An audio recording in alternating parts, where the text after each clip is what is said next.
Her gün bir dənə yerdə qonaqlıq. Dostlar dedi şənimə sağlıq. Rumka rumka badə badə, saniyə saniyə radə radə, cavanlığım getdi əlimdən. Eşq ulduzum sinifdə söndü, sevgidə ehtilasa döndü.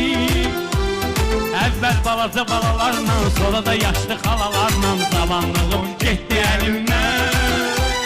Mən də yasamalda doğuldum, ala sonağın uşaqlarına qoşuldum. Ala orada piyan, burada piyan, səhərə qədər düşdü duman, cavanlığım getdi əlimdən.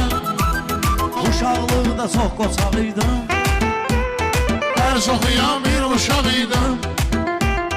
viski araq yavaş yavaş bir də ayıldım. Çıxağaç cavanlığım getdi əlimdən. Deyirəm emin necədir həyatım, o da danışır öz əhvalatım.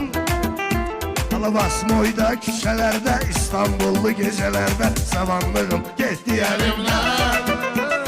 Hani o cavanlığın halları, qurduğum bütün xəyalları, dondurub heykəl eylədim, sağollaşıb əl eylədim, cavanlığım Getdi əlimdən. Qələt elədim, qalliqi aldım, şirvəni borca xərcə saldım. Heç yerdə qoymadım limit, ora kredit, bura kredit, Cavanlığım getdi əlimdən. Mən nə biləydim, nədir bu eşq, qəlbimi gör, neynədi bu eşq.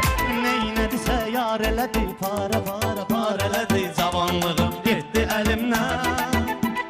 Atam dedi evlən ay oğlum, daha qocalmışam mən